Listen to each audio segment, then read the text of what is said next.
नमस्कार मेरे प्यारे मित्रों। मैंने श्रीमद् भागवत गीता तब तक नहीं पढ़ी थी जब तक मुझे ज्ञान नहीं हुआ कि हम सब आत्माएं हैं और ये जिंदगी हम आत्माओं के लिए एक इम्तहान है, अपने अंदर से अपने सबसे अच्छे रूप को बाहर निकालने का। और श्रीमद् भागवत गीता इस इम्तहान को पास करने की एक अहम किताब है। श्रीमद् भागवत गीता के 18 अध्याय हैं और यह संस्कृत में परमात्मा श्री कृष्ण द्वारा दिया गया था। समय के साथ संस्कृत भाषा रोजमर्रा की जिंदगी से निकल गई और यह ज्ञान मनुष्य से दूर हो गया।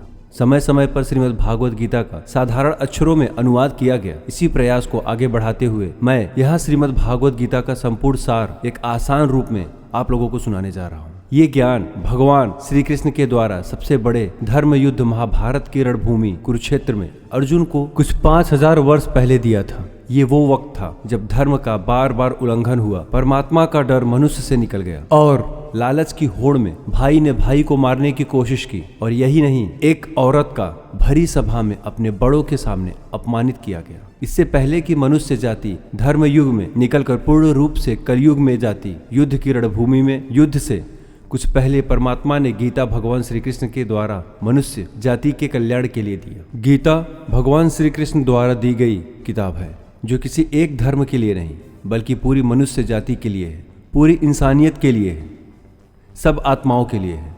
क्योंकि ये आत्मा को परमात्मा के बारे में, उसकी सृष्टि के बारे में और सबसे अहम यह उन कायदों के बारे में समझाती है जिनका आत्मा को मनुष्य के रूप में हर हाल में पालन करना होगा, रक्षा करनी होगी। और इन्हीं कायदों की बुनियाद पे एक आत्मा को शरीर त्यागने के बाद परखा जाएगा और इस परीक्षा से पास होने पे हमेशा के लिए इस जन्म और मृत्यु से मुक्ति मिल जाएगी। भगवान श्री कृष्ण गीता में कहते हैं कि मैं ही सबकी शुरुआत हूँ, मैं ही शुरू से भी पहले था और सब खत्म होने के बाद भी रहूँगा। सब मुझ में है और मैं सब में हूँ।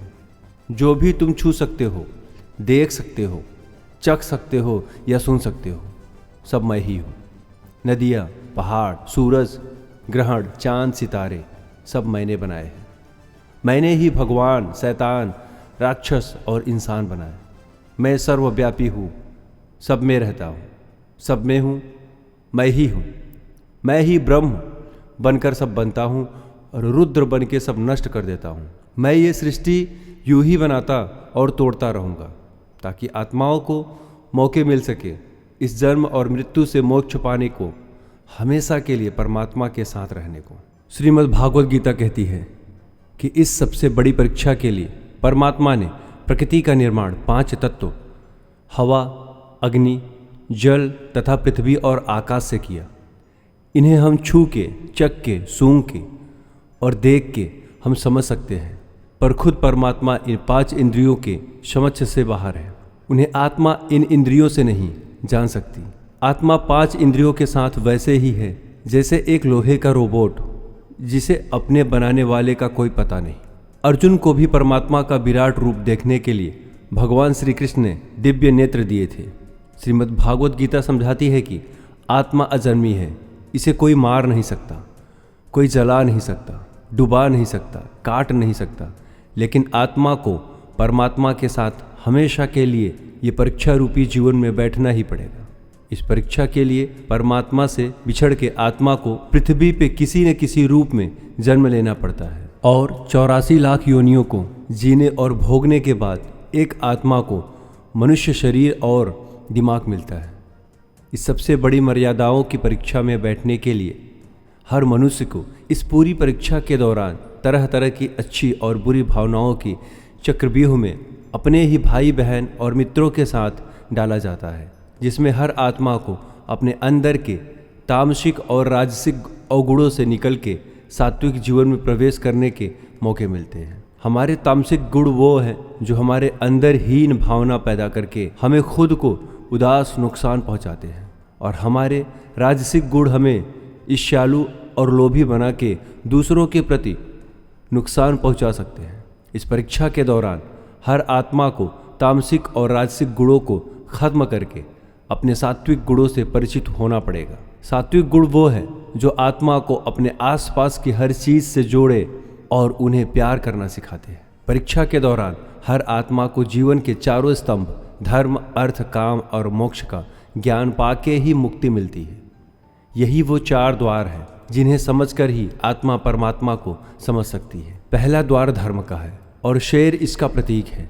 धर्म वही है जो धारण किया हुआ है, जिसे आपका दिल मानता है, जैसे झूठ नहीं बोलना, चोरी नहीं करना, भगवान की निरादर नहीं करना, दूसरों को नुकसान नहीं देना। यही सब धर्म है और हर आत्मा को अपने जीवन काल में हर समय धर्म का पालन करना होगा और इसकी रक्षा करनी होगी। दूसरा द्वार अर्थ का है और घोड़ा इसका प्रतीक है। हर आत्मा अपने हर जीवन काल में अपने पृथ्वी पे होने का अर्थ या मूल कारण समझेगी।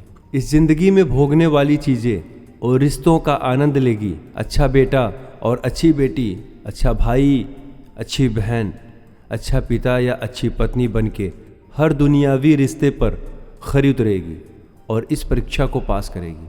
तीसरा द्वार काम का है। भगवत गीता समझाती है कि हर मनुष्य के अंदर काम, क्रोध, लोभ, मोह, अहंकार और ईर्ष्या जैसी 6 भावनाएं हमें अपने और दूसरों के प्रति नुकसान पहुंचा सकती है।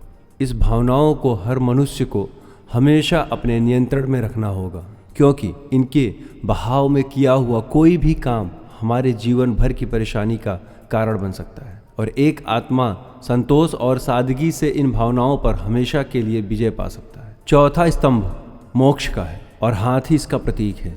इस परीक्षा रूपी जीवन में हर मनुष्य हर समय कुछ इच्छाएं रखता है।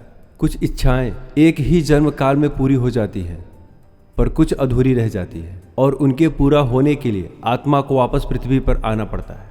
भगवत गीता समझाती है कि हमारी इच्छाएं ही मूल कारण है हमारे पृथ्वी पर वापस आने का, और अगर हम कोई भी इच्छा न रखें तो हम इस जीवन और मृत्यु से मुक्त हो सकते हैं। ये द्वार माफ़ी का भी है। जिन्होंने अपने साथ बुरा किया उनको माफ़ करके और जिनसे आपने बुरा किया उनसे माफ़ी मांग के मुक्ति पाई जा सकती है। जब तक आत्माएं इन चारों दरवाज़ों धर्म, अर्थ, काम और मोक्ष को समझ नहीं लेती, तब तक इस आत्मा को बार बार मनुष्य के रूप में आना ही पड़ेगा। परीक्षा का समय खत्म होते ही आत्मा शरीर और अन्य सब वस्तुओं का त्याग कर देती है। जो भी संसार में रहकर बनाया वो अब किसी और का होगा और आत्मा अपने कर्मों के फैसले के लिए चली जाती है। आत्मा के अच्छे बुरे कर्म का हिसाब होता है। अपने अच्छे कर्मों के लिए आत्मा कुछ वक्त के लिए स्वर्ग और दुष्कर्मों के लिए नरक चली जाती है। नरक में आत्मा को अपने पापों के अनुकूल सजा मिलती है, पर सजा खत्म होने के बाद आत्मा को फिर से नया शरीर और नया दिमाग मिलता है इस परीक्षा में फिर से बैठने के लिए, और हर परीक्षा में वही सब फिर दोहराया जाएगा, फिर से 4 स्तंभ धर्म, अर्थ, काम और मोक्ष को समझने के लिए। हर जन्म में अपने कई जन्मों के कर्मों के हिसाब से हर आत्मा को कभी अच्छे तो कभी बुरे हालातों से जाना पड़ता है, लेकिन जब तक आत्मा परमात्मा के साथ योग को नहीं समझ लेती तब तक वो मुक्ति नहीं पा सकती। भगवत गीता समझाती है कि मनुष्य अपने शरीर, दिमाग या दिल से भगवान को पा सकता है। शरीर द्वारा किए गए कर्मों के माध्यम से परमात्मा को पाने को कर्मयोग कहते हैं। ऐसे कर्म जो परमात्मा की इच्छा से हो और दूसरों के कल्याण के लिए हो। महर्षि श्री वाल्मीकि ने रामायण की रचना करके और श्रवण कुमार ने अपने माता पिता की सेवा करके और 4 धाम की यात्रा करा के अपने कर्मों द्वारा परमात्मा को पाया। श्रीमद् भागवत गीता कहती है कि एक आत्मा दिमाग से भी परमात्मा के साथ योग लगा सकती है। इसे राजयोग कहते हैं, क्योंकि दिमाग या मस्तिष्क सब इंद्रियों का राज है। एक मनुष्य अपनी आस्था, श्वास प्रणाली, अभ्यास, साधना और तपस्या से परमात्मा को इस योग के रास्ते पा लेता है। इस योग को समझने के लिए हमें अपने अंदर की एनर्जी, शक्तियाँ यानी चक्र और कुंडली को समझना पड़ेगा। आत्मा मस्तिष्क से ध्यान लगाकर परमात्मा के साथ योग लगा सकती है, और आदि गुरु शंकराचार्य, स्वामी परमहंस, स्वामी विवेकानंद और उनके जैसे कई योगी इस योग के रास्ते पर परमात्मा के साथ संधि लगा पाए। परमात्मा भागवत गीता में कहते हैं कि अगर किसी आत्मा को धर्म ना भी समझ आए, योग ना भी समझ आए, पर अगर वो मेरी शरण में आ जाए तो मैं उसके सारे पाप माफ कर दूंगा। परमात्मा को ऐसे दिल की गहराइयों से पुकार के पाने को भक्ति योग कहते हैं।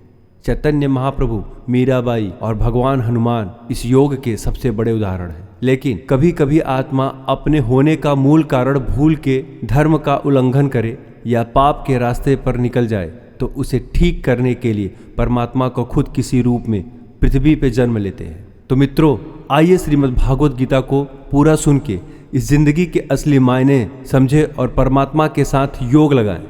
अगर आपको ये भागवत गीता का सार पसंद आया तो इसे औरों के साथ ज़रूर शेयर करें, ताकि सब आत्माएं अपने यहाँ होने का मूल रूप समझ सकें और इस जन्म और मृत्यु से मुक्त पाके हमेशा परमात्मा के साथ रह सकें।